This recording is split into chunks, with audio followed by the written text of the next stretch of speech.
It's been a long day without you, my friend, and I'll tell you all about it when I see you again. We've come a long way from where we began. Oh, I'll tell you all about it when I see you again. When I see you again. Damn, who knew? All the planes we flew, good things we've been through. That I'll be standing right here talking to you about another path. I know we love to hit the road and laugh, but something told me that it wouldn't last. Had to switch up, look at things different, see the bigger picture. Those were the days. Hello, everybody. Just wanted to jump right in here. Didn't even bother to minute everyone screens. How's everyone doing tonight? This is the family show where we talk about the retrospective of the Fast and Furious franchise. Tonight we are talking about Furious 7. Unfortunately, Ferris can't be with us. He is stuck at work. However, we do have a great special guest with us this time around, PJ Campbell. How you doing, PJ? I'm great. It's very fucking typical that Ferris would just be like, you know what, PJ's coming on. I don't want to be there. Like, what?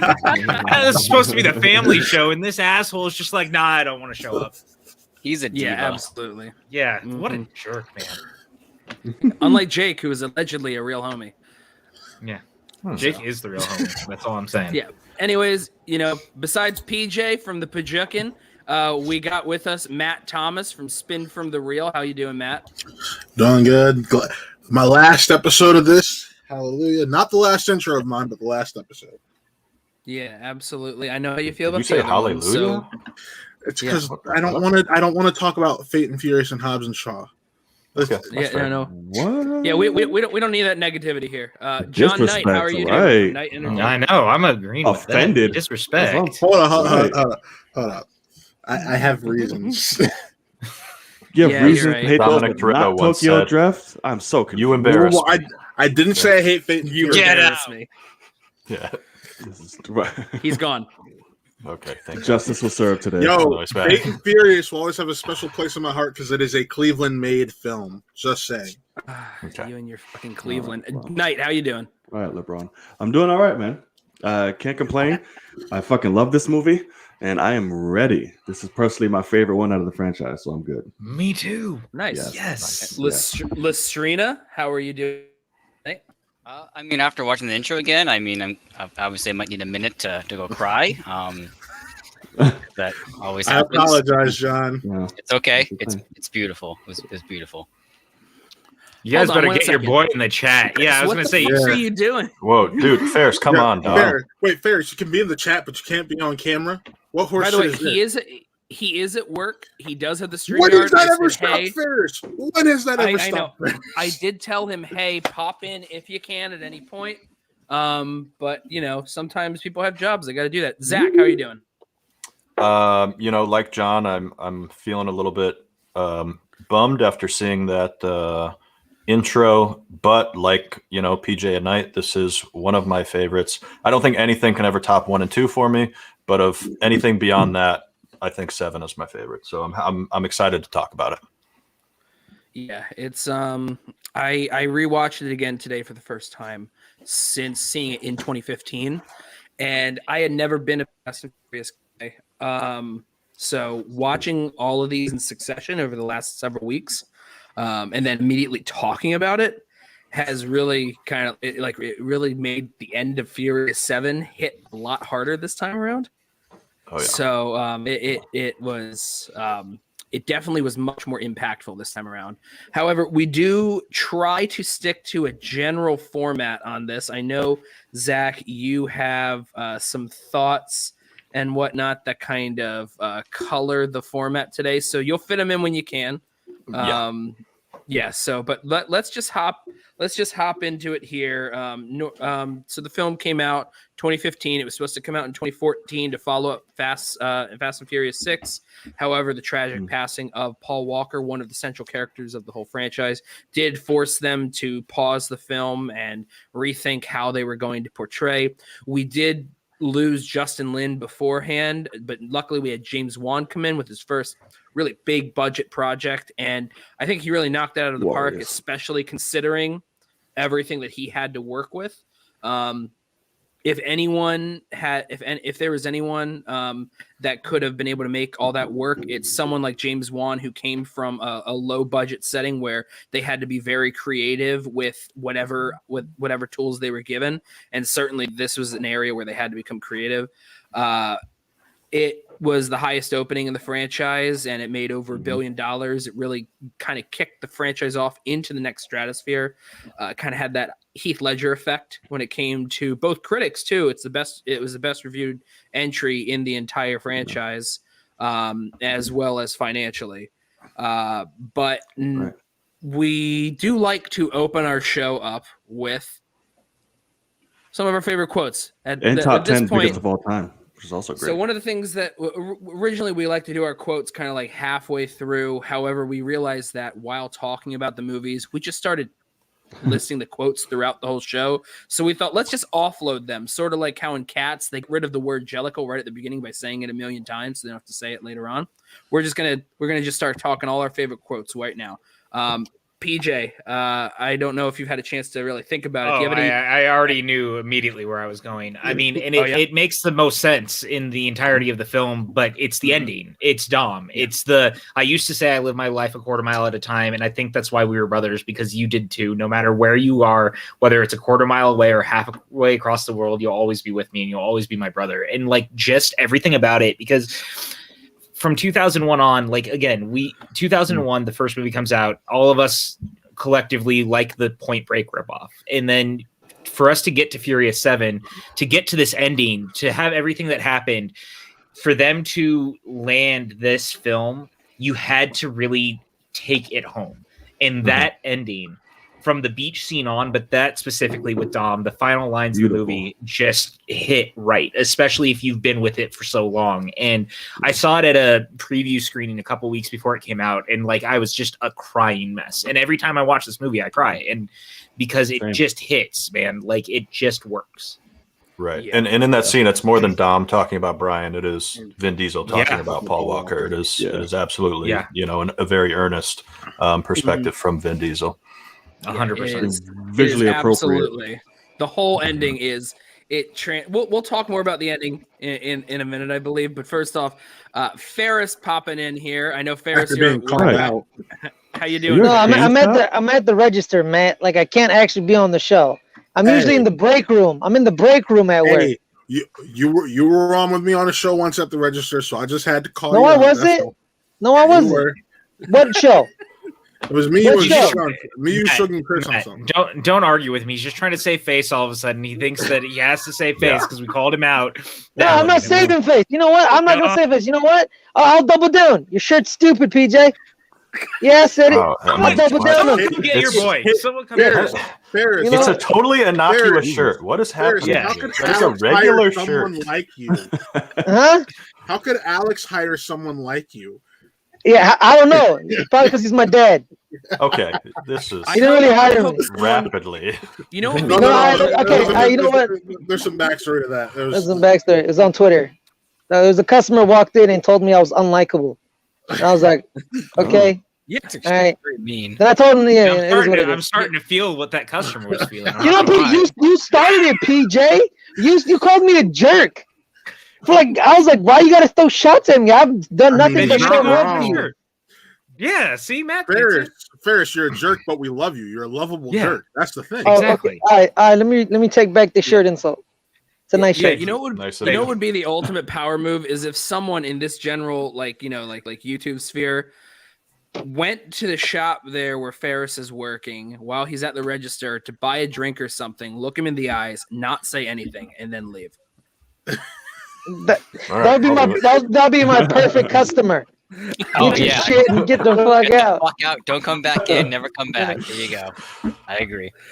That would be hilarious. Ferris, just in case you have to hop off at any point because you're working, do you have any quotes from the movie that you'd like to share? Right, not off the top of my head, but the one that gets me all the time is like, it's toward the end where he's like, "Hey, you're gonna leave without saying goodbye." I'm like, oh, damn. Right. It hurt. Yeah. It hit. It hit. Yeah, it hit. I was like, damn. Mhm. Then like he smiles, and like we all know it's fake because it's a But it still CGI feels face. real. It's a It still CGI face, but we're like, oh my god, look at his face. Look at it. Like this. It's The beautiful. extra lighting on him, like he's an angel from heaven. You're just like, Right. Yeah, Yeah, yes, that's yes. that's Weta. That's Yeah. the guys who did Yeah. Caesar and Lord of the Gollum. They Rings. were like, we'll bring Walker back to life. Maybe we'll see. Him Listen, they again did a down pretty the damn line. amazing job, Yeah. regardless of Yeah. what they did Especially- at the time.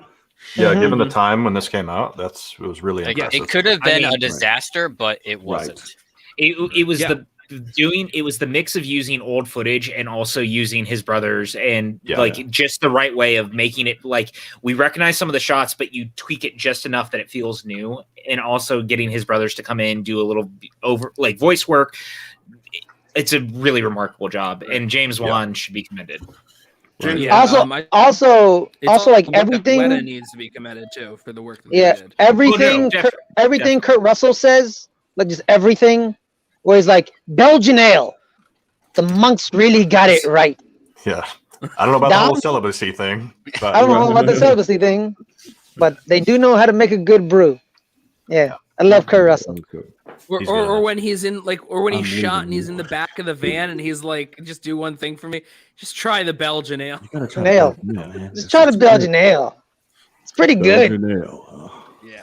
I'm more of a Corona man myself. Pull over, kid. Damn, Ferris. More of a Corona man. Yep, I've only been buying Corona Damn it, recently. Ferris. ever You just since come we in and started start doing the taking show. people's quotes. Yeah, You know think what? that's happened a Zach, lot. Zach, since you're complaining, what's a quote from you that you like that you really liked? Okay, so I made the mistake this time around of writing down the quotes as I was watching the movie, which I normally don't do. Yeah, that's But why now you don't give I Zach have this like chance. 30 quotes now, so now I have to like figure out which one I actually like the most. But I Sure. think I know what it is. Okay. First of all, Rome is essentially perfect in this movie. Every line he says is Yeah. gold. To a degree that is even like he's always great, but it's even like another level in this one. But I think my favorite is when Ramsey is going through and sort of IDing all of the people, you know, Alpha, yes. Mrs. Alpha, you know, whatever. And then she goes to Rome and she goes, Joker. And he just pops right up immediately and he goes, wrong, double Alpha. Double alpha. And that is so good. Double Alpha. But is he such doesn't a just say double legendary- alpha. He goes double alpha. Man candy. Man Yeah, I know, candy. but just Candy the ass wrong double alpha to me is so great. When he says man candy, that Yeah. broke me. So You know? one of the funniest things that I noticed about this movie, especially after just watching the Fast 9 trailer like 18 times today, was in that trailer. I know Knight didn't see it. It's not a spoiler. Oh, Matt, he'll be back. Knight, I know you didn't see the trailer. Mute him yes. while he is. You didn't watch the trailer? Not on screen. He is muted. Okay. But there's a brief spot of Roman just rattling off all the insane shit that they've done Yeah. throughout the films, saying how crazy it's been. And Roman does the exact same thing in this movie too, where he's listing Yeah, off in the all the trailer. crazy shit they've done. And I'm just like, wait, wow. And then you hear him do it in the F9 trailer, and he just lists off the same things, but just adds a submarine to it, and also the cars flying or whatever. It's funny. It's like that's one of his things that he does is complain about everything they've done up to that point. Yes. That made it's him a great. multimillionaire. Yeah. Well, is he still? Matt. Is he still? Is he still? Let's be honest. I think We don't so. even know. We don't. I mean, I as, mean, come as a on. collective, they have a lot of money. When they show up to Abu Dhabi and they're just like, you know, every one of them has a supercar. You're like, okay, they still got money. Right. So I know you're calling on me for my quotes. Literally, I have like one or two technically, but they're all tied to the same scene. First part of it is, you thought this was a street fight? You're damn right it is. Goddamn right it is. And then The thing just about a toward street the fight is the street always wins. always Street wins. always And wins. that was the Yep. next part of it. Yep, that just you can't beat that. So ridiculous. And That's when Vin Diesel fought a building. He fought a Yeah, building. dude, we're and not in won. the superhero portion of the show yet. Oh, sorry. Okay? Sorry. but also just Rome freaking out when he gets flung out of the plane. Just his freak out when he lands and he's all calm now, like, "Gotcha, bitch." Okay, Yeah. hold on. Since you just talked about that, that gets me onto one of my rants, okay? Which was all right, so here's the thing. First of all, these guys were really off their game on that first mission, okay? They didn't have it figured out. And also, they were real assholes to Rome, and I didn't like it, okay? Rome decided he didn't want to do the mission. You got to respect that. Okay? No, it's his idea. Well, It's his it was his idea. plan. It was his idea. You cannot take away his autonomy, his agency in that moment, and force him into a life or death situation. Yes, you can. You know what? You Okay, can. hold on. But then here's the thing: they force him to do that. Then when his parachute comes down and he's like drifting behind them, they're just like, "Hey, just wait for us. We'll come back and get you." So what the fuck? So he didn't actually have to be there at all then, because 2 seconds ago you forced him to be there, and now you're saying he doesn't actually need to be there. And then in that same scene, they approach the convoy, and they have Tej in the bulletproof Jeep.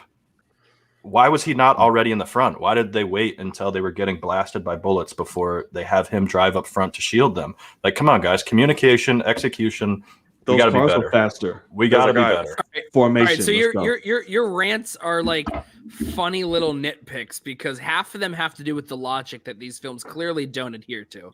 It has to do with them just being off their game. These guys, this is the best crew in the world. Okay, when Hobbs needs a team, you're right. He's who they call, and they got to be better than that in that They moment. weren't off their game. Tej was messing it up. By the way, he was trying to be I do want to point something out here. ASG, you are wrong in this case because Hobbs clearly lost that first fight. Right. He very clearly lost that first fight and was put in the hospital. Well, I mean, he was sidelined all the entire the grenade. The grenade. Had to go film Hercules. It's okay. He stopped to save Elena, but I don't think. The grenade, man. Don't forget about the grenade. Yeah. And Shaw using the grenade was out of desperation because he was getting knocked right, back. Because he just got rock bottom to a table before that happened. Mm-hmm. Goddamn IT guys. Still, I mean, tech or not, that's just what happens there. I think that at least one person did lose one fight. But Knight, do you have any quotes here that are some of your favorite?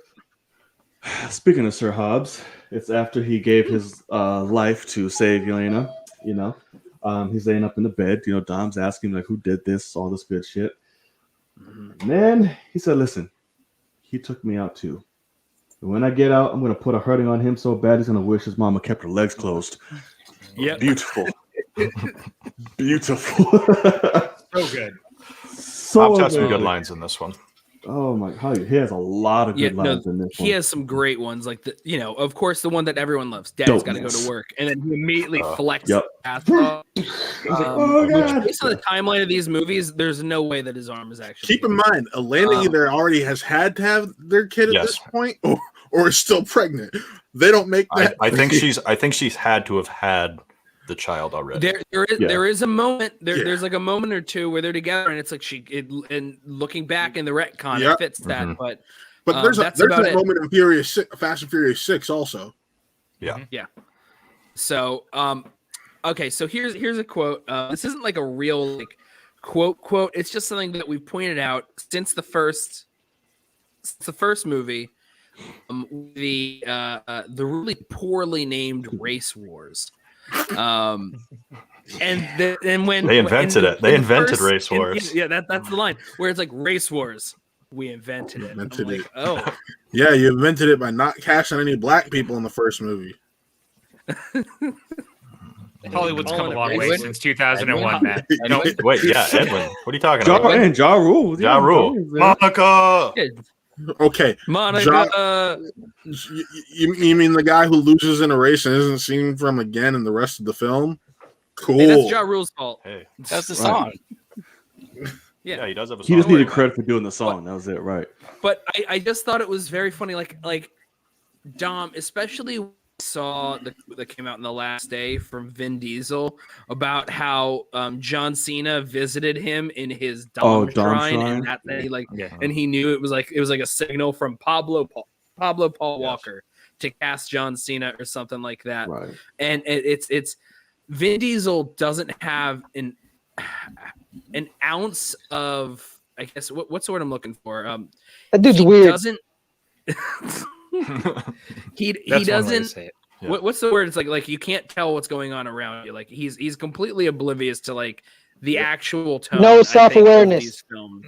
He That's it, lives in self-awareness. Vin I somehow Diesel blanked world. down on it. He is, He's like Prince. Prince lived in Prince world. Vin lives in Vin's world. he's off singing Rihanna in the dark in someone's like living room or something. But like he's so serious about this. And so he says with a completely straight face, and you're supposed to take it as this dramatic thing about the history of them and the Fast and Furious series, evoking the first film, race wars. We invented them. But all I hear is something much, much worse than that. Yeah. It's incredibly silly. And one of the things about these films, about how silly they are, it's what makes them so endearing too. Is how so serious it is. It's almost like Leslie Nielsen in anything done really, where he delivers these incredibly funny lines with such a straight face. It's what makes it so funny. It's almost like the same thing. Like you like it so much because it's so silly, but said with such a straight face. Absolutely. Meanwhile, And plus, Matt we says do no have black Mexican people. Ferris. The main man is black, so it's like we got a black man, we got some black love. We got Vin Diesel from Is day he one. black? So there you go. Yeah, he's black and white. Mm-hmm. Oh, I thought that it was Yeah. just like a question mark. Oh no, no. He is a Wow. mixed bag. Nice. So, are there any other like really like good lines let's get that to anyone John. has that they want to Yeah, share? John, did yeah. you have I got any quotes? I'll go real quick. I mean, one of the ones I like is towards the end of the film, when lady has her memory back and she asked, "Why didn't you tell me we were married?" And he says, "You can't tell someone they love you." Damn it. And Yeah. I think it's just so beautiful about. I mean, that's just Dom. He's a god. Let's be honest. I mean, just so much wisdom in him, and his heart, and his soul. It's a brilliant line. And then It's actually a great line. It's a great It line. is. It's a real Or good I had line. something else, and again, and to go back to part of Zach's rant, when Roman saves the day in that first job, when he's, "I'm back, bitches," Roman Yeah. coming to save the day, Yeah. to fulfill his Yeah, he plan. find his way. He just needs So- to get over being scared. He's gonna come back in. So one of the best quotes also comes from Race Wars when we get Hector back Yes. after Letty punches him in the face Damn it, that's one of mine and too. she drives off. He goes, "Girl, still got that swing, homie," and that is great. Yeah. What By a the great way, way for Hector- Hector Was to a come you back. could never could take a Hasn't punch Yeah, By the way, You gotta that finish, actor man. for Hector hasn't aged a day. at all. He That's looks great. exactly the Still same looks as he the did same. 20 now years Lucas Black, on the other hand, Oh, Sweet no, Christmas. remember, aged Yeah, Tom they're- Dagnino. It's Tom Dagnino.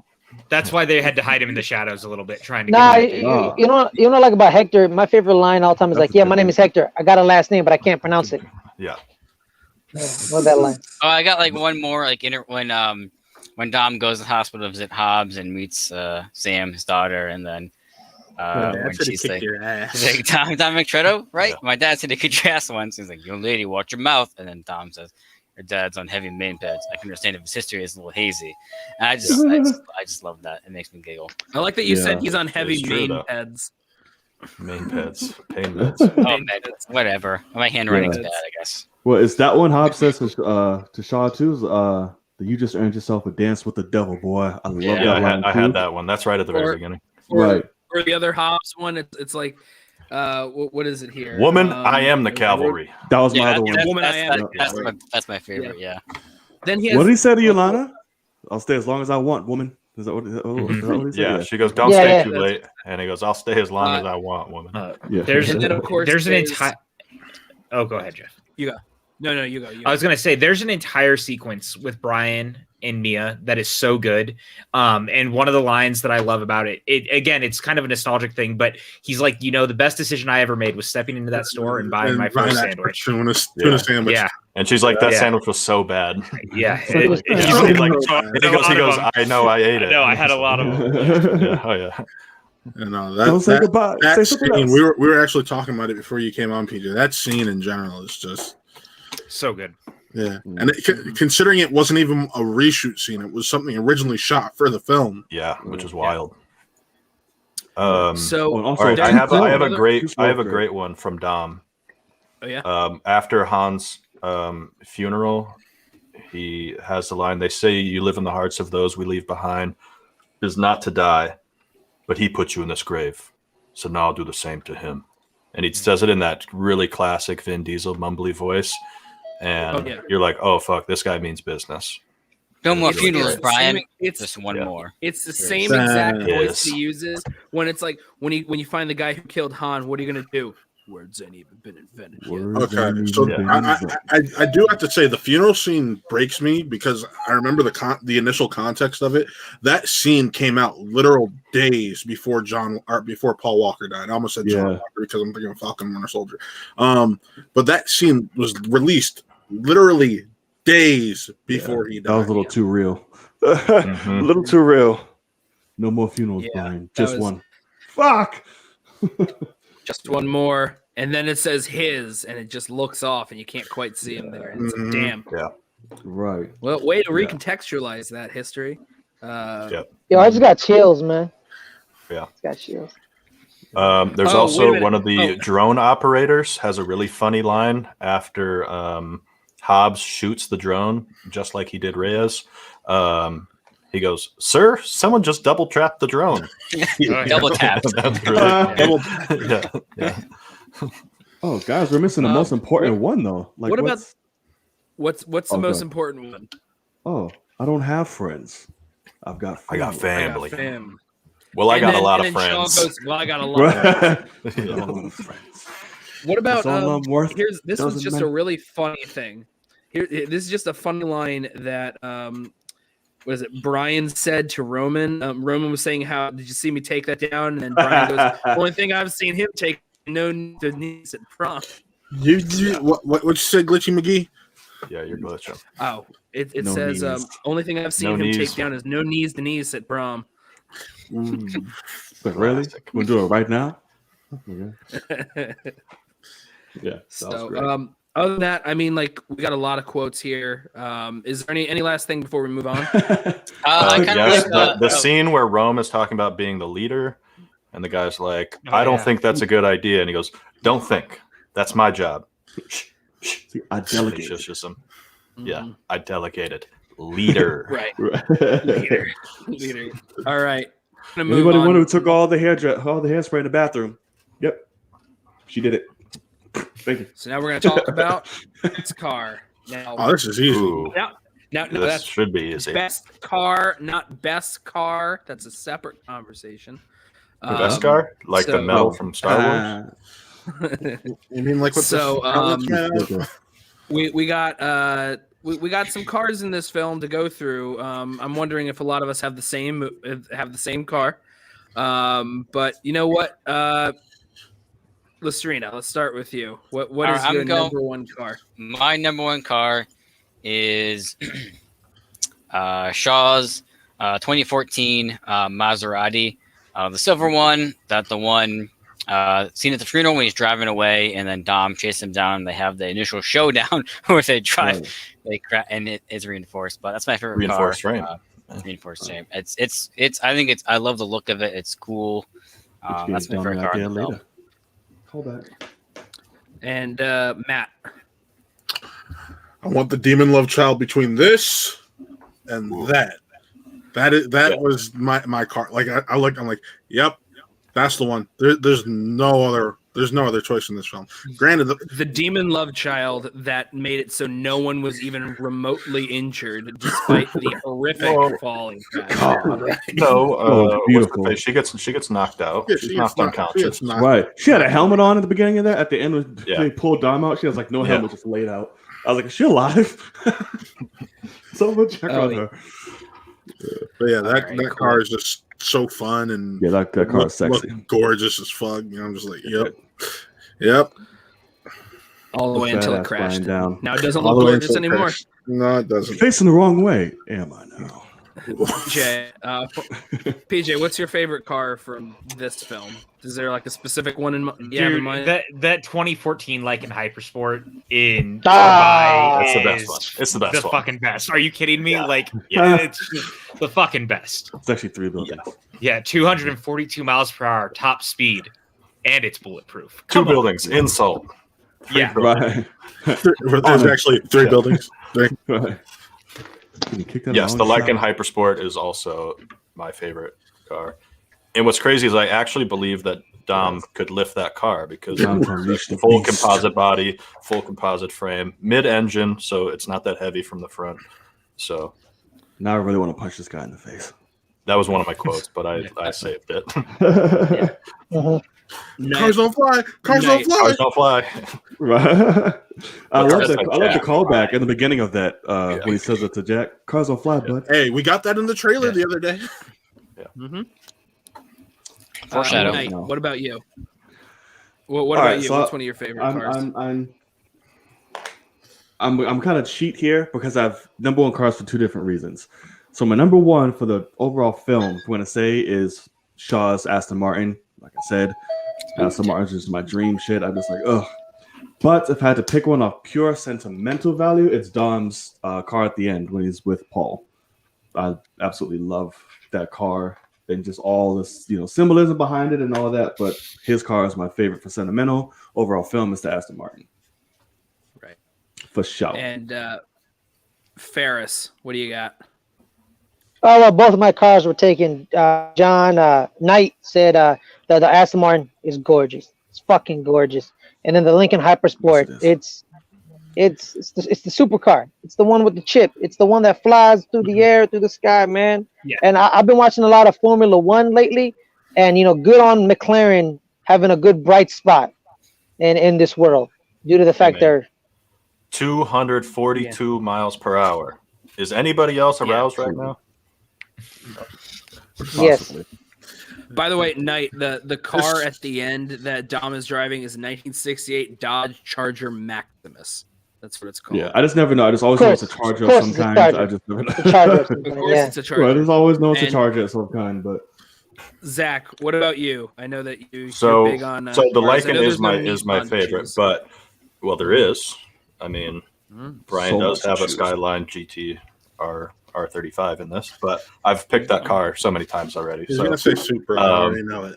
all right, so for it, because Knight mentioned sentimental value, for sentimental value, the 95 Super Mark IV at the end is incredible. But good call, Matt. Good call. But 2 of you already mentioned Shaw's cars, but neither of you mentioned the Jaguar F-Type Coupe R that he drives at the beginning when he leaves the hospital, which I think is the best car in this movie, the white car. Jaguar. By the But then way- also Tej's yellow Ferrari 458 Italia is an incredible car. Yeah, but those 3 are my favorite, and then again, sentimental reasons, the Supra. Yeah, I mean, by the way, that opening Brian's shot best car to me. with that opening scene of Shaw in the hospital and then leaving all done in one take. Amazing. It definitely the work that James Wan brought to this to show he brought this energy that kind of like that you could feel that it's not Justin Lin making this movie, but it Right. still felt a part of the series, but in like an exciting new direction. Best so cinematography I- of the series too. Shaw also Yeah. murders 2 I really wanted him to do employees at 8. the end of Like that. I really wanted him to do 8, but Aquaman got in the way. yeah, Yeah, Aquaman, Aquaman got in the fucking way. Aquaman. I mean, also you have to think coming in and doing Furious 7 and then having what happened happen, you're not necessarily You don't also wanna- going to want to come back. No, Like, you don't wanna do the follow-up. he went and did Conjuring 2 and then did Aquaman, so he had his hands full. To do the follow up to that, which was at the time, it became, if I remember correctly, the highest grossing domestic for a bit of all time. No, not of all time. No, Of all time. It's top 10 of all time though. Yeah, I know It's it's top number 9. it's top 10 of all. It was top 10 of all time. It was never Or top excuse me, 1. opening weekend, domestic opening weekend. Opening weekend. It also was It not was number number one. What It year was did this not come number out? one.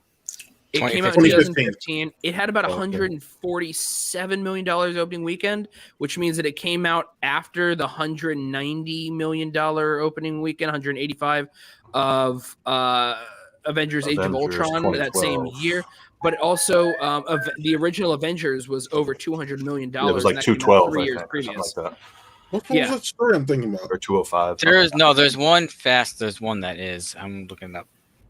You Because might it was be just thinking mentioned about in. you it might have be been thinking Fate. about how Fate of the Furious had the highest opening weekend worldwide. Look at Taylor's note. Yeah, have you guys talked about yes. We have. We Yeah, did okay. briefly Furious talk about 7 it, Taylor. opening, worldwide opening, 5th highest of all time. Yeah. I think it's Fate was. Fate the one. Yeah. was opening weekend worldwide because Fate's opening weekend was about $98 million. It didn't even quite hit the $100 million mark. Because it's not good. Not bad, but it's not good. I think it's because it didn't have the same like appeal. Well, you were around the hype. Well, I save mean, it for next week. Save it for next week. I'm not here Yeah, next we'll week. save That's what I that said. next I was just gonna say, I mean, because I won't be here next week either. But my thought has always been also like a lot of people, and you still see it online. The series ends with Paul Walker for them, like in those characters, and so for a lot of people, 7 is it. Like, I like Fate a lot. I think it feels like a nice coda, but like Fate or Furious 7 is for a lot of people the ending, and I can't really. That's when it should have ended, to be honest with you. Yeah, That's what it was originally ending. Right. For me, like Paul Walker is absolutely the heart and soul of this franchise. So once he's gone, I still like the movies. I watch them. I enjoy them.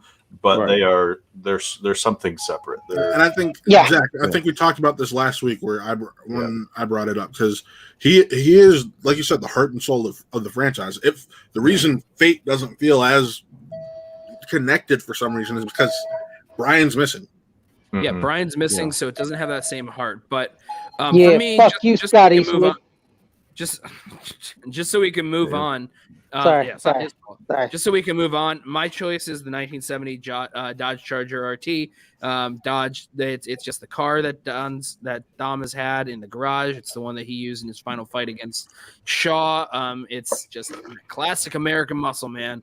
There's a reason why it's always there. That car's been brought to life so many times. It is. Yeah, it's still fucking gorgeous. Right. But It's cursed. now, I could have said that car for every movie. Mm-hmm. That car's in except 2 and 3, but like every other movie, yes. So speaking of how it was in the final fight, let's go on to, we have it listed as best stunt, but it's really like, what's our favorite sequence? There's so when it many, comes to the action sequences, when it comes to like what blows our mind the most, what's our favorite? Or really, when we say favorite, it's just this is our time to just be able to like gush over the crazy action stuff that occurs. Right. I mean, there's so I much. say the biggest and the longest. I guess the highway scene. I guess you want to call it highway or the mountain scene where they're You mean where they fly in? Ever since they dropped into the very end of that mountain crash, that whole scene. Which, by the way, ridiculous. they all had to fly in there, but Shaw just appeared. Yes. Hey, another thing that happened in that scene that I didn't mention earlier, Letty tells Rome that the parachute is GPS guided. You don't have to do anything. Right. We see that is a lie. They have to manually hit the trigger to launch the parachute and then manually hit the trigger to release themselves.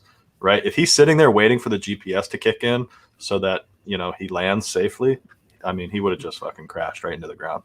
That would have been tragic. So I'm glad he figured it out. Hey, what's going on, squad? But yes, that scene is great. Watching all those cars just sort of like drop off the parachutes and sort of bounce onto the road is so much fun. All the practicality of it, the action, Tony Jaa, Paul Walker. Tony Jaa, yes. Like, I just want to point out the whole thing is beautiful. Tony Jaa to me was a disappointment in terms of utilizing Tony Jaa for the sake of Tony Jaa.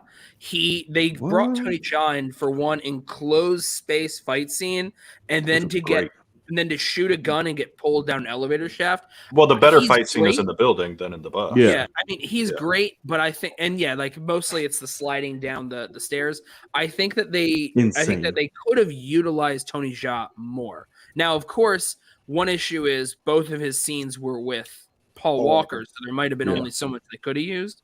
But at the end result is they underused Tony Jaa for what he could have been useful for. I don't know. I think they sprinkled him in just enough. 'Cause I think he just would have got so much overload because there was so many faces to like the villain aspect of it. But like I feel like it was a good placement for him to like pop in and go whoop some ass, do some cool stunts, and then okay, he's gone.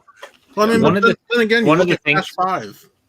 I mean, Fast Five had that henchman who survived every single fight, basically. And Tony Jaa could have been that initially in this film. Yeah. Oh yeah, doesn't I mean- mean he's just standing there. Then no, I need you to whoop ass, but it'd been too much because he didn't do nothing. He just pop up at the end of every fight, be like, ugh. Like where the hell were you this whole time? So I don't know.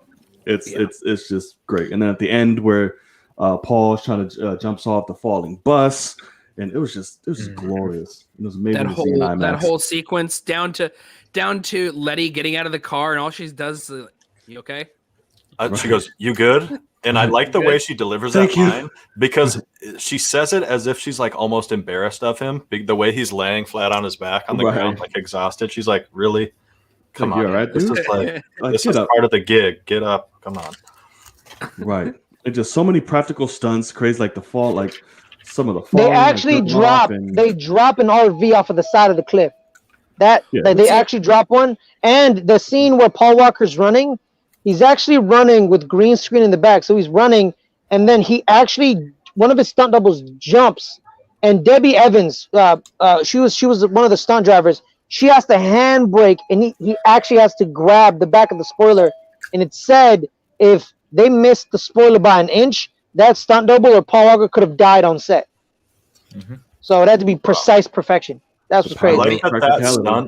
that stunt reinforces yet again Brian O'Connor's grip strength. Every one of his stunts involves him grabbing onto something. Oh yeah. very He free tightly climbed the and hanging holding on. bus. That was one of it. Yeah. It's great. I love it. was I like, love the Jesus. consistency. Yeah, he's pretty good at that. He's very good with it. His hands are very strong. Right. I mean, he went toe-to-toe with Tony. He has a hell of a handshake, probably. Oh yeah. Oh yeah. I would like to see him and Hobbs have a handshake. Damn, You know. damn government G-men.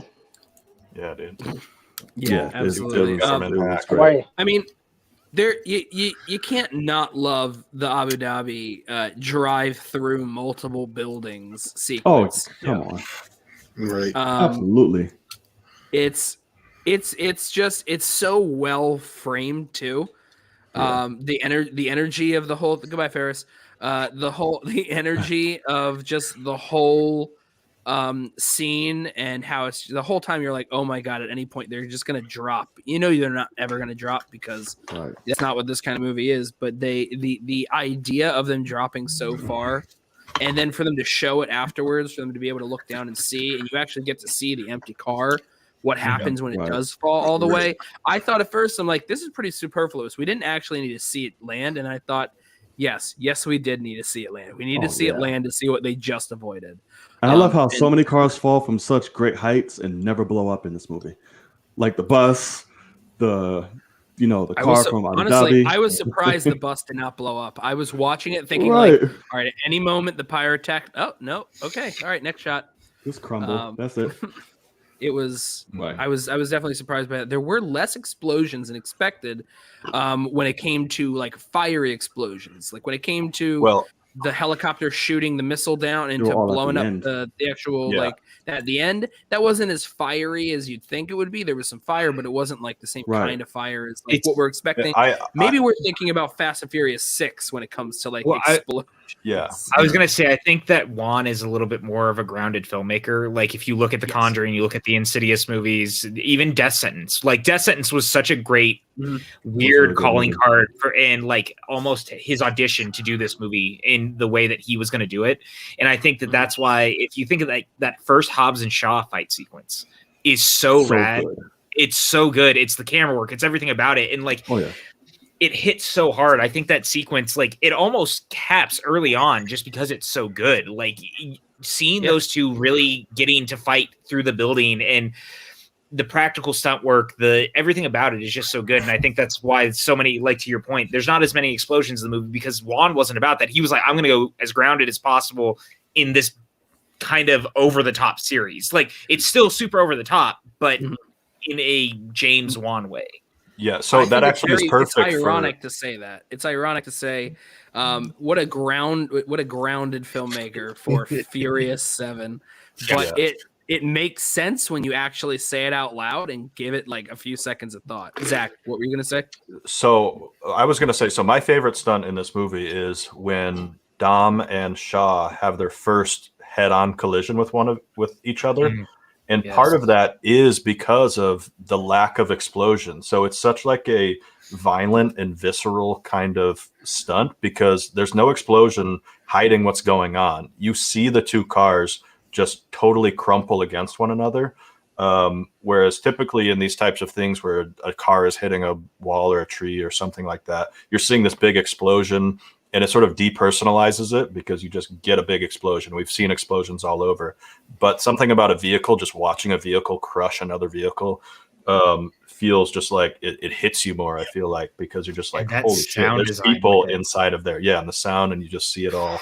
Yeah, so I love that scene as far as, and I mean, again, having no explosion really makes a big difference in how that feels. See, you bringing up the sound design, DJ, it reminds me that they actually made a push for this film when it came time for the Oscars. Like they made a real push for this film. Yeah, they did. I remember getting all the awards season stuff sent to the house for it. It's just like, why are we getting Fast and Furious stuff at awards season? I'll take it though. Mm-hmm. They were all about pushing this movie for like everything that year because for good reason, man. I know. Vin Diesel was pushing it. He was pushing it hard for Best Picture and everything. I mean, it should have gotten Best Original Song. It's fucking bullshit that it didn't. But that's that's here nor there. The song lives on, way past whatever the Oscars mean. Yeah. John, I mean, that song plays all the time still. Well, mine was already said. The bus, Brian escaping the bus, mostly because it reminds me of Uncharted 2, the sequence of the train, the opening of the game, which is awesome. Nice. Another one. We're losing everybody. His dog. With the helicopter, when at the end when Dom is escaping and then he put the explosives on it and he says "Don't miss," which is a callback to when Hobbs says "Don't miss." And then also in that sequence. Oh, go ahead. I was real quick. To like when they're trading off at streets with Ramsey, and then like driving. I mean, again, gotta get the right speed. Literally one I was gonna say. That was perfect. And then passing her, and then Tej reaching out to grab her, and like that's slow. Those sequences in movies are always cool.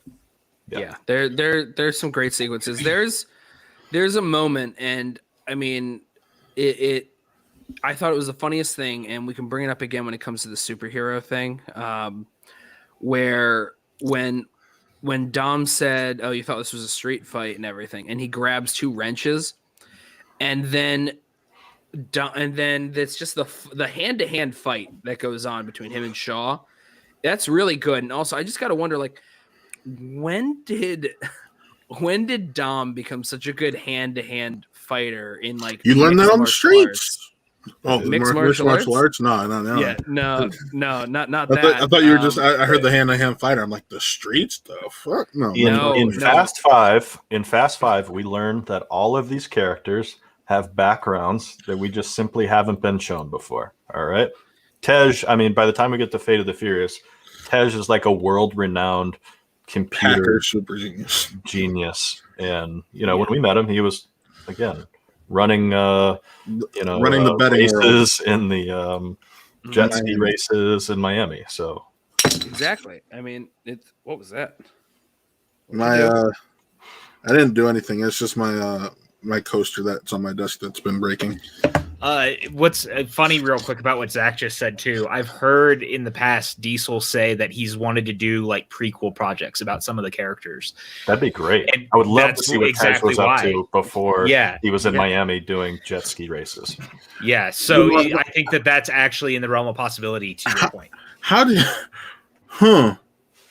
But who do you get to play these younger characters now? Does that mean we get Devin?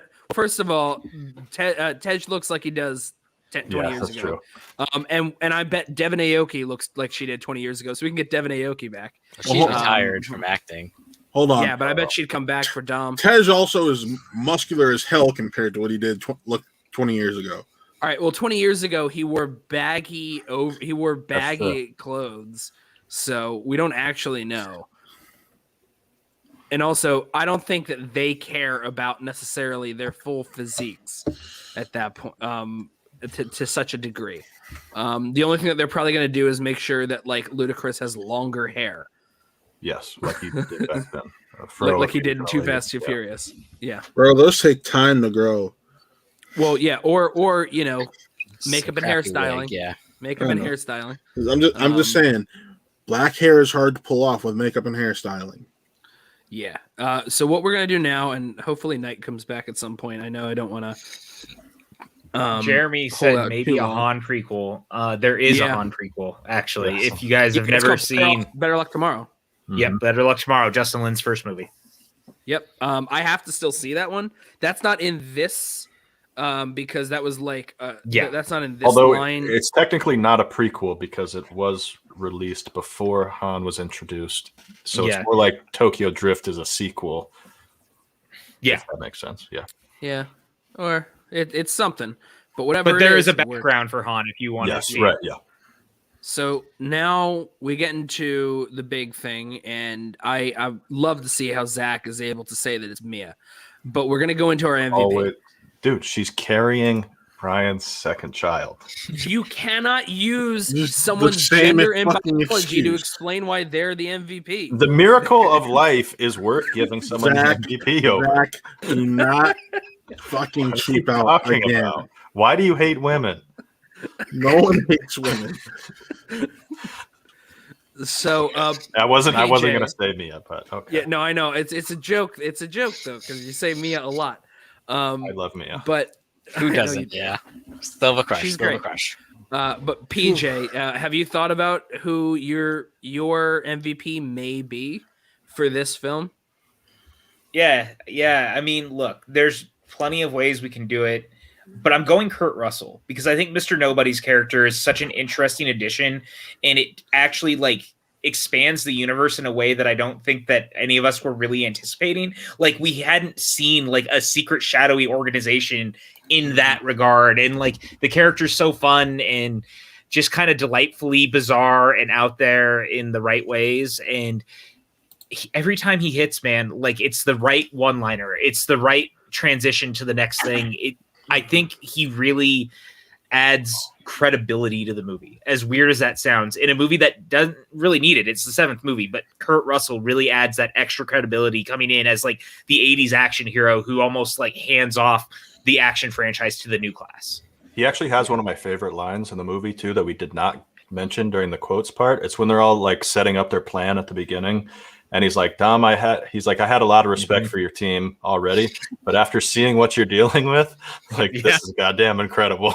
Like what you've accomplished is incredible. There's something else that he said when the plan was about to go off. When they explained it, he's like, this is like terrible planning, but I love it. Yeah. Hold on. Yeah. Since we're talking about your boy, Mr. Nobody, I do got to say, we just talked about prequel films. Wyatt Russell, Mr. Nobody film. Hell yeah, dude. I watched the shit out of that. Are you kidding me? Like, are you kidding? I mean, he looks just like him. You just got to get him to dye his hair a little bit darker and you're golden. I was shocked he did not show up in Hobbs and Shaw. Like, of all the characters not to appear from, like, the main franchise. Right, because his connection is through Hobbs, you know. Because Hobbs is the one who... And they name drop him. Yeah. So... And also, like... damn, sorry about that, Night. Also, hopefully it gets fixed up, and if not, damn. You had the perfect chance to put Wyatt Russell in as Little Nobody in Fate and Furious, and you used... I know. Little Nobody. Oh, that's going to stick. No, it's going to stick. I'm quoting other movies now. Right. I always quote the originals. I rarely go into the future. But Matt, do you have an MVP? I know that you were like nodding at Mr. Nobody, but no, Zach heard mine before, and he understood my reasoning, and that is, even though he's not in the film a lot, that's Hobbs. Yeah, because if Hobbs doesn't take out that drone, and then subsequently take the machine gun off of that drone, there's a few main players in the story that are lights out, and this mission might not go as they needed it to go. Yeah. So, Listerina? Mine was Mr. Nobody. Sorry, bud. It's okay. I mean, real quick, my reasoning was because he provides them with all the gear and everything. But I do have my joke one is the credit as a hot teacher, the one who instructs Brian how to open up the door, which allows Jack to exit the minivan to go get educated to be a functioning human being in the future. Because if not for her, Brian would still be stuck there in the drop-off lane trying to figure out how to get Jack to school. Hey, hot teacher basically kidnaps Jack. She opens his door, pulls him out of the seat. She is This took a an twist. educator. Mute this man, please, Jeff. I mean, she reaches into his car, opens the door, and then pulls the child from the seat. That's what teachers do. I don't think that's appropriate on the first day of school. It wasn't the first day. What? Sure, it had to be. Otherwise, Brian would know how to open the door. Mia could be the one that just takes Jack to school most of the time. I mean, maybe. Okay, it could be. Yeah, maybe the teacher already knows Jack. Okay, but I didn't like it. Okay. Oh, get the fuck Wow. All right. Well, what do you like? Of course you didn't. Who is your MVP? Okay, so the MVP is, I think his name is Conti or something like that. He was previously Fonzie in Too Fast, Too Furious. He's worked his way up to being... I got to remind you real quick. There's a Too Fast, Too Furious connection with Fonzie. Okay, go. Too Fast, Too Furious Easter egg in this movie. Okay, he was formerly Fonzie. He lost his car to Brian and Rome. He has worked his way up to being a driver for a international terrorist organization. Unfortunately, he dies in this movie because his car is impaled by a tree. Yeah. But I mean, legendary gains for that guy. But that's obviously a joke. He's not my MVP. Brian is my MVP. Brian ultimately gets the hacking network back online. He's got to go boots on the ground to get it figured out. One last ride for him, both in universe and out, obviously. Doesn't look like it's the last ride anymore. Well, yeah. And like I've said many times, he is the heart and soul of this franchise. And there's no way I could live with myself without making him my MVP in his last theatrical appearance. So I think that your whole minivan thing is really set off Sean. Right. With this whole thing about being an inept dad and opening the door to a minivan and stuff like that. Oh, and also we need to get rid of the stigma of minivans being like soccer mom vehicles. Minivans are fucking incredible. They're the best type of vehicle. You drive a minivan.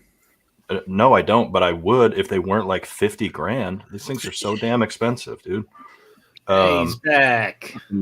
As a utility vehicle, they're incredible. And all right. We need more people driving them. Knight, how are you doing with your internet there, man? I'm good. I don't know what happened. It decided to get all stupid on me, but looks like I got it. It's fine. It's happened to a lot of us tonight.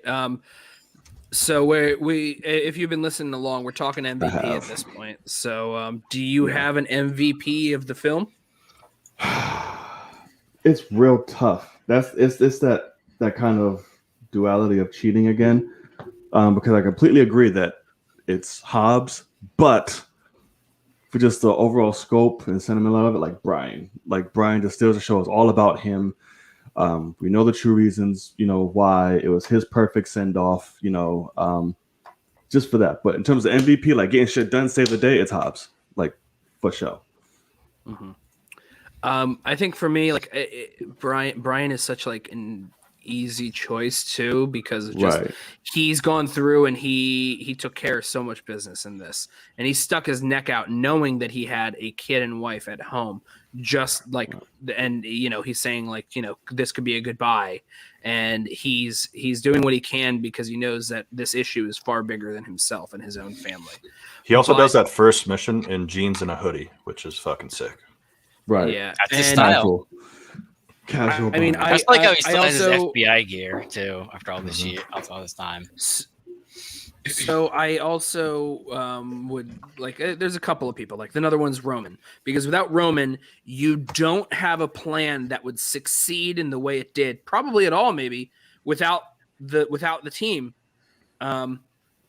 flying in to save Ramsey in the first place. And without Ramsey, you don't got anything. And yeah, you could say, well, without Mr. Nobody coming in, you wouldn't even have people to do a plan. But that's separate. They would have done something different anyway. But Roman coming in and being his stupid ass double alpha self, jumping double in there alpha. to be a leader. Yeah, to be a leader. Right. I think that really pushes and it helps. Now, I also want to give I just want to give a little shout out to Christian Wagner, Dylan Highsmith, Kirk Morey, and Lee Folsom Boyd. Now, there are 4 people that are credited as the editor on this film. And I don't know which person is the one, along with James Wan and Chris Morgan, how they put it together with Vin Diesel, that crafted the ending to transcend an actual movie ending to be a studio providing a eulogy for an actor in the way that they did. I think that the way that the movie is sent off the way it is, they deserve a special shout out too for MVP status. Yes, sir. Yeah, I was also going to say, look, obviously Paul Walker's brothers for stepping in there. Yeah, like that Right. sort of stuff too. Not the 2009 movie Mr. Nobody with Jared Leto. There's just so many MVPs in this whole thing, like both in front of and in the behind the camera. This movie in no way should have worked the way it did, and Not yet at all. I think that there's a reason for me it's my favorite. I think that it just, even with everything, it just comes together the right way, and that's really remarkable from the behind the scenes all the way to everyone coming back to finish it in front of the camera. Like, come on.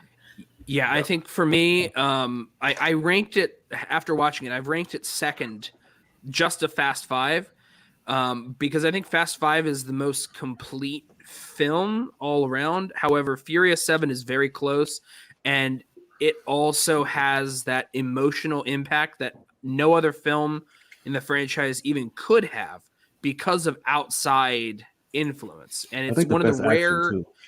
It definitely has the best action. I think that it's just it's one of the rare instances where films outside influences that have nothing to do with what's happening in the film actually are roped into the viewing experience of the film in a positive way, also a negative way technically, but in a way that elevates the film. I feel it feels almost silly to do this, but just bringing it up again. We talked about it last week. We already cleared this. We finally cleared the barrier last week. Is it a superhero franchise at this point? Yes. Yeah. It is. Yes. I kept some notes of such a superhero moments. Avengers also while watching it. You mean like the moment? You mean like the moment when Shaw took the giant metal pole and smashed Dom in the face and he looked around? He didn't have any blood. He didn't have. No, any he did. He had scratch. like a little. He had like a little cut on his face. That was there before. No.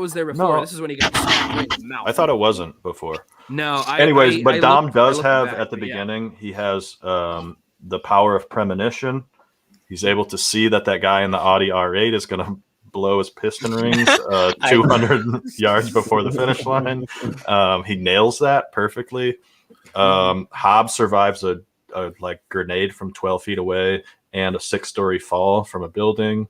So he's obviously a superhero. Yep. Dom in that fight scene throws Shaw like 20 feet in midair, which is impressive, reminiscent of what The Rock was doing or Hobbs was doing in the previous movie.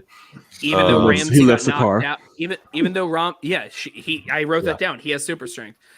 Even though Ramsey got knocked out in that car crash, neither one of them had any bruises or scratches or anything. He got up and I get that it was some sort of like this evil concoction. Shit, running mascara. No Yes, concussion. running mascara. Yeah. No concussion. Nothing. Hobbs also has a scene where he just at the end where he's just walking around with the 50 cal Gatling gun. And like the recoil on that would be enough to fucking spin you in circles, but not Hobbs. Hobbs just fucking takes that he's a thing. cavalry. Hobbs just breaking out of a cast with his Woman, Yeah, I am flexing. Flex. There's a lot of great superhero moments in this movie. And it's also, I want to call out, because we didn't, even though he's not an MVP, I wanted to just bring this up. I also want to give credit because I feel like this villain, even though like systematically, like Owen is the best villain of the franchise, but Deckard was the one that actually felt like a problem, like a force. Like he was everywhere, like popping up, like, yeah, I'm here whooping ass. Like he was formidable. He'd pop up, like he literally felt like, okay, I'm hunting, taking these bastards down. Yeah, he's kind of like a magician in that way. He's just he was the opposite of a he's a Jaws. Yeah. He's legitimately Jaws if Jaws was a human being. Yeah. Think about the he's way he always there. Yeah, he's always there, just waiting to take people out, and he does it forcefully, and he fucks shit up, and then he walks off. Yeah. I love it, and I was like, okay, because just watching it again, I was like, yo, he feels like a whole force in this movie, and I love it. Where Owen was just more in the shadows, like I'm tactical, like logistically story wise, like I'm the best, but Deckard was like, I'm gonna punch a hole through your face. Oh, like, where you at? 100%. Also, on the topic of 100% superhero movie, this movie also, the end for Deckard is very much of a superhero trope where they put the supervillain in like the ultimate super unbreakable prison cell, 38 feet of steel and concrete that he has to dig out of. That felt, and then he's in a normal. Yes, I was gonna say, in Fate and the Furious, he's just in a regular old prison cell. Right. So. I guess they moved him. Good behavior, man. Like, good behavior. He's not that bad, I guess. This is good behavior. Right. There's potential. I mentioned it earlier. I don't know if anyone heard it, but Shaw at the beginning of the movie literally just murders 2 hospital employees. Yeah. Because they make a point to show that the hospital employees are still alive, but there's all these like military or paramilitary people that are dead all over the place. But then he takes a grenade, gives it to one of the military guys, and then pushes him into 2 hospital workers who then explode. And I was like, wow, this guy is unforgivable. Take care of my brother. Because they weren't the ones like taking care of Owen. They were just, expendable. Yeah, but like the idea is like he can be redeemable because he's always fighting against like other sort of black ops sorts of people. I will say this, but Shaw wasn't redeemed to me until Hobbs and Shaw. Well, not even Fate. Owen Shaw can never be redeemed. As we mentioned before, he is a straight up serial killer. Yeah, Owen Shaw, no, not redeemable. But Deckard Shaw, he wasn't redeemed to me until Hobbs and Shaw. Yeah, I mean, I think they've done a good job of trying to at least redeem the character and like rough out the edges. Obviously, we're not talking about Fate, but they do a pretty good job, I think, there. And then going into Hobbs and Shaw, it's like, okay, like I see you. Yeah, when they realized he could, I don't want him to The die. Rock could quip. Agree. We got money. Yeah, I don't want. It's funny. He better not die. That's all I know. It's funny how everyone's like, "Don't worry." Like, by the end of Fate, he's just part of the family. He's at the cookout. No, he's at the barbecue. He's still not a part of the family to me at that point. But that's just me. But I mean, he saved the future family member. Saving yeah, Brian. He saved Brian. Yeah. Saving Brian is impressive. Not enough. Which is its own thing. I will never get over that, and I understand it's a movie, and this is Vin Diesel acknowledging Paul Walker's passing in real life, but he named his son after someone who he could just call and hit up to hang out with at any point. Yes, his brother-in-law. Yes. But they should have named him Paul. His brother. But not his brother-in-law. His brother. As far as we know, they're not even married. Yeah, but the whole point is common law. The way that he names him is that the context and the tone is like naming Brian's him dead. after someone who's gone, and he's not in the story. He's probably like down the street or something. Well, if you Paul. remember from Fast 5, Vince named his son Dominic. Yes, Dominic. Nico. And Dom was so it's just a recurring thing. It's respect. It's love and respect. I get the respect. I still think it's just a little funny, even though it's heartfelt.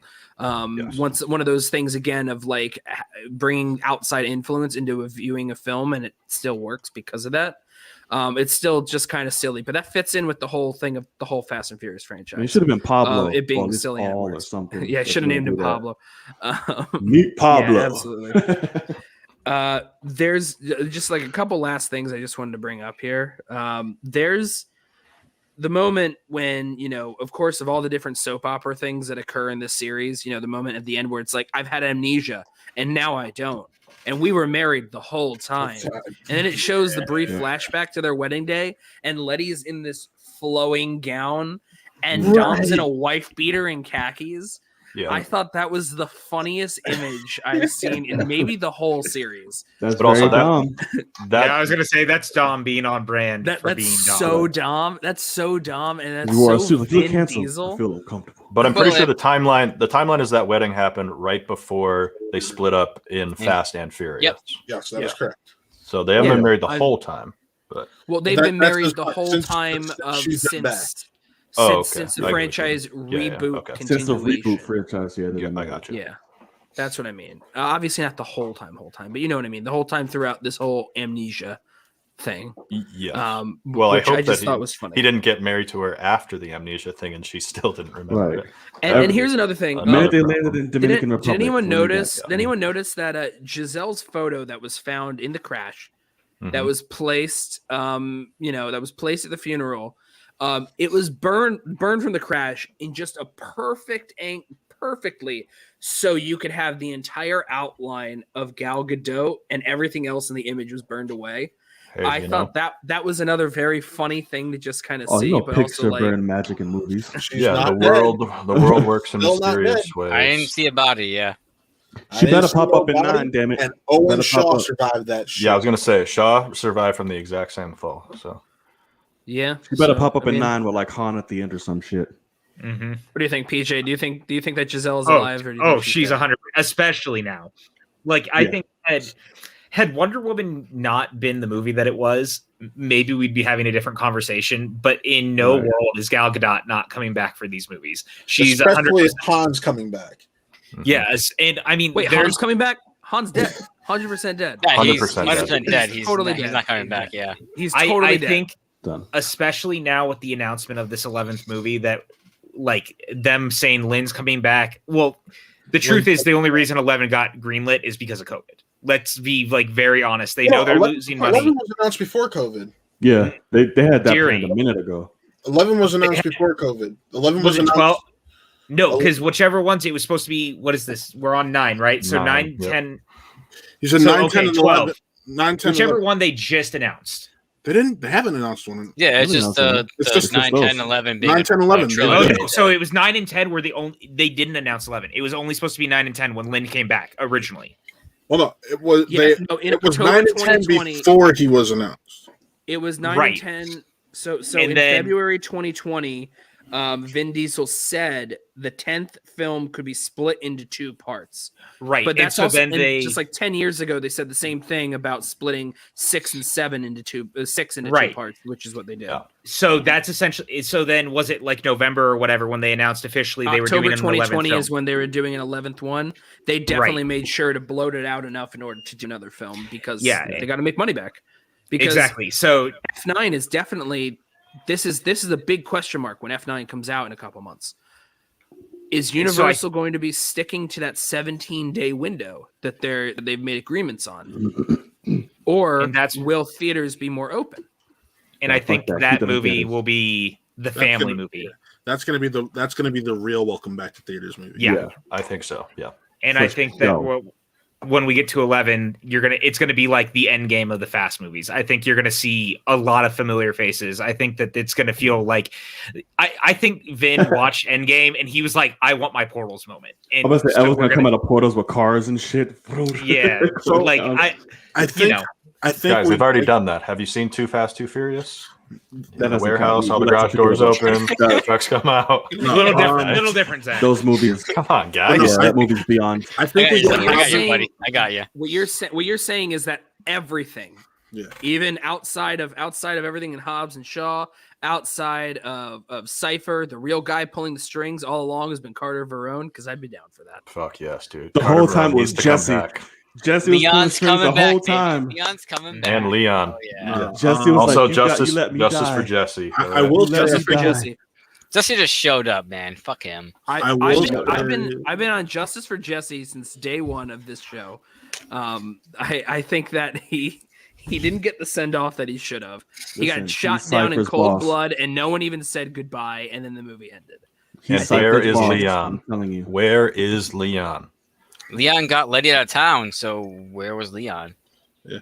I will say I think we get Hobbs and Shaw 2 before we get F11 because especially if you're going for that end game moment, I think the person ultimately pulling the strings is whoever that voice is with. Agreed. Oh shit! Yeah. Dude, that's probably David Jesse. Leitch. See, I was David gonna Leitch ask and that, co but I have was like, pushing we're for it not to be going there like yet. Keanu Reeves is one of the people that I've heard they've been looking to try to he get. turned it down. Yeah. He turned it Oh, down. did he turn it down? Yeah, that there's a lot of inside baseball stuff that I can tell you outside of it that Yes. makes Interesting. a lot more sense. Cool. Yeah, 'cause I was wondering about that too. I was like, oh, we're gonna cover Hobbs and Shaw. I was gonna ask that question. It's like, but who do we think the voice is? But I was like, well, wait. I know that the voice is actually done by Ryan Reynolds. Yeah. Yeah. That was, I heard it and I'm like, that's Ryan Reynolds' voice. Like, come on. Yeah. So And I keep forgetting that Kevin Hart and Ryan Reynolds are now canon in this universe. Don't remind me. I keep it. No, I love And it. Peter. I And love Peter from Deadpool 2. and Yes, yeah, Peter. and Rob Delaney, who I'm fine with getting as much Rob Delaney as possible. He's the only reason why Tom and Jerry had any remotely watchable scenes. Because Rob Delaney I is do not a disagree. delight. He Still is haven't seen it. Rob Delaney is a delight, and he was the only one that knew what was going on in that movie. Which one's Rob Delaney? If you've ever seen the show, if you've never seen the show Catastrophe, it's on Amazon. Rob Delaney co-created it and stars in it, and it is one of the best comedies of the last 10 years. It's so good. Was he the but other guy why going don't back and forth with Peter? He is Rob Peter. Delaney is Peter. Rob Oh, Delaney Rob, is Peter. oh. Does anyone You remember guys know when about Peter Peter? became his own Twitter page? Oh yeah. That was funny. But why don't I think at this point here, does anyone have any last remaining thoughts before we wrap up? The just the movie? staircases in that industrial building were infuriating. High-rise buildings should have their staircases that turn back on themselves, so no matter what floor you're on, the staircase is always located at the same spot. Anyways, another thing I wanted With to a great write about. action scene, but Look what Is this the Sean engineer? did. Is this Look the what Sean engineer in just you said. talking? Look what Say Sean what? just said. clearly. Is this the engineer? Look what Sean just said. I was Yes. saying, Zach, is this? Yeah. Yes, this is the engineer talking. Why are you saying Tran's dead? Yeah, Tran's definitely dead. Tran's I'm getting 100% shot in the back. Lance, Yeah, dude. Lance is Shot. 100% alive. Lance is 100% alive. Yeah, Lance just literally rolled down a hill. He's fine. Yeah, Lance is fine. So, other than that, once again, this has been another great, really fun conversation about a movie that we really enjoy. It's always fun to talk with people about this series. I've been really We're not enjoying people, we're family. getting through this all. Yeah, we're not friends, we're family, but also I got a lot of friends. I got a lot of friends. Yeah. And I think I just saved you. so why don't we do our outros here with Zach? Where can people find you? Here, right? You can find me here 9:30 Thursdays Eastern time. That is, and on YouTube at Zach M. Where Trying Zach to get to has a million. one video. Trying to get to 1 million views Zach has one video that he posted how long ago? Like 10 years ago? in 2007. He posted one video 14 years ago on YouTube, and it has nearly 1 million views. What's the Good one video. video that you posted, Really? Zach? What was it? Girl gets hit by seagull in face on Shikra roller coaster. Oh my god. It's an incredible video. It's Listrina, check where that can out. people find you? Yeah. Listrina, where can people find you? You can find me right next to Zach, right here, every Thursdays for at least a couple more weeks at 9:30 Eastern time. Because, and again, not all blood is family. True. Nice. Yeah, Knight, I love where that can line. people find you? You can find me also here on YouTube at Knights Entertainment, as you see right below me. Have tons of weekly shows, tons of amazing content for you guys, and be on the lookout for more in upcoming future FCL matches. So that's where you can find Nice. me. All right, sounds good. And Matt, where can people find you besides Well- Cleveland? Don't name drop Cleveland. I I don't want will. to hear it.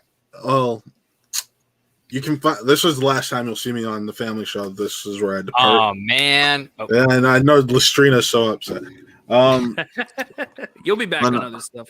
I'll be back on other stuff, but you do have my buddy Nick, the co-founder of my network, Nick Molbach, coming on next week for the Fate and the Furious because it filmed in Cleveland and he worked on it. So Nice. But yeah, find me on Very Who good. Are They Real Entertainment or Want Real Entertainment on YouTube, where we do Spin from the Reel, Really Scared, Wrestle Real, Real Talk, and yeah, I think I named everything. Oh yeah, I'm Really Drunk coming back next month. Awesome. Wait, you do a wrestling show? Oh, I don't, but Chris and Nick. Oh, do. okay. And you do real talk? I think Raw. John Lestrino would probably like to get in on that at some point. He's a big wrestling guy. Yep, you see him by his head nodding there. PJ, where can people find you? What are you up to? You guys can find me over at the PJ Campbell Network. We got all sorts of stuff going on over there. And of course, you can find me at the Movie Trivia Schmoedown. Hey, I write the questions over there. Be nice to the writers. We're only human. I love it very much. And I get to meet all you guys through this community, which is the fucking best. So it was really great hanging out with all of you. Awesome. yes, sir. Thank you so much, everyone, for coming on. You could find me here. This is my Twitter. That's my name. That's my birthday. You can also find us next Thursday at this exact time, 9:30 Eastern, 6:30 Pacific. We will be going over the next entry in the Fast and Furious saga. That is The Fate of the Furious, where we can't will. wait. Yeah. And if you notice, strategically, Dwayne Johnson, Vin Diesel, they're on separate panels because they don't share any scenes together. At least they didn't film together. Right. That was all fun. We also have our main show, Schmoe Me the Money, on Tuesdays at 9 Eastern, 6 Pacific, where we have a couple different people in the space come on to argue, talk about, break down the matches from the previous week. We had a really fun show this past Tuesday where we had Kelsey Kirkland return from C2A, Robert Parker and Adam Witt of the Dungeon both jumped on, and it was a lot of fun. There was a weird digression discussing the Zapruder tape, but otherwise it was pretty great. We got our Falcon Winter Soldier reviews that we do on Saturdays. Sometimes we do movie reviews. I believe next week we're going to actually try and do a Mortal Kombat movie review. Yeah, we got more stuff that we're planning on doing in the future. So without that, can't wait for next week where we're definitely going to go up and kick it up a nickel. So have a great week.